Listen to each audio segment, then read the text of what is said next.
السلام علیکم بھائیوں اور بہنوں، آج ہم تہجد کی نماز کا مکمل طریقہ جانیں گے۔ تہجد بڑی فضیلت والی نماز ہے۔ فرض نمازوں کے بعد کائنات کے رب کو جو سب سے زیادہ پسندیدہ نماز ہے وہ تہجد کی نماز ہے، اور تہجد کے وقت مانگی گئی دعائیں اللہ تعالیٰ بہت جلد قبول فرماتے ہیں۔ میرے بھائیوں بہنوں، تہجد کی نماز کا طریقہ بڑا آسان ہے۔ سب سے پہلے ہم تہجد کی نماز کے وقت کے بارے میں جان لیتے ہیں۔ تہجد کی نماز کا وقت عشاء کی نماز سے لے کر فجر کی اذان سے پہلے تک تہجد کی نماز کا وقت ہوتا ہے۔ رات کے کسی حصے میں بھی اگر آپ سو کر اٹھ جاتے ہو، اس کے بعد چاہے 1 بجے ہو، 12 بجے ہو یا پھر 2 بجے ہو، تو آپ تہجد کی نماز کے نفل پڑھنا چاہتے ہوں تو آپ پڑھ سکتے ہیں، لیکن سب سے افضل ترین وقت تہجد کی نماز کا وہ فجر کی اذان سے پہلے کا وقت ہوتا ہے۔ لیکن ایک بات یاد رکھیں کہ تہجد کی نماز سو کر اٹھ کر پڑھنا بہت افضل ترین عمل ہے اور اس سے ثواب بھی زیادہ ہوتا ہے۔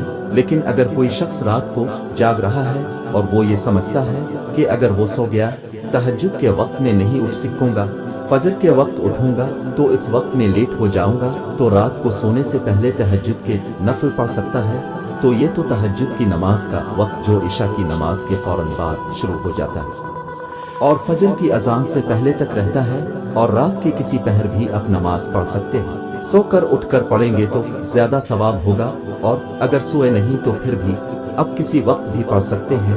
اور اگلی بات میرے بھائیوں اور بہنوں کہ تہجد کی نماز کی کتنی رکعت ہوتی ہے۔ تہجد کی نماز کی آپ لوگ 2 کر کے نفل پڑھ سکتے ہیں۔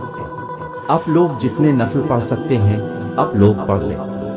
آپ لوگ 2 کر کے زیادہ سے زیادہ بتایا گیا ہے کہ عمومی طور پر آپ لوگ زیادہ سے زیادہ 8 نفل 2 کر کے پڑھ سکتے ہیں، اور کم سے کم آپ لوگ 2 نفل تہجد کے پڑھ لیں تو آپ کی نماز تہجد کی قبول ہو جاتی ہے۔ اور ہمارے پیارے نبی صلی اللہ علیہ وآلہ وسلم تہجد کی نماز کے 2 کر کے پہلے 8 پڑھتے تھے، 2 نفل کر کے اس کے بعد اینڈ پر 3 وتر پڑھتے تھے۔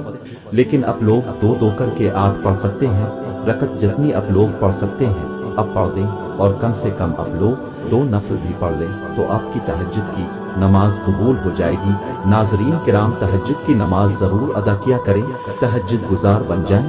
اگر آپ لوگ تہجد کی نماز ادا کرنے لگ جائیں تو آپ لوگ سوچ نہیں سکتے کہ آپ کی دعائیں قبول ہوں گی، کیونکہ اس وقت بہت کم لوگ اللہ تعالیٰ سے مانگ رہے ہوتے ہیں، اور اللہ تعالیٰ اس وقت اپنے بندے کی دعا رد نہیں کرتا، وہ اس وقت اللہ تعالیٰ خاص کرم عطا فرماتا ہے۔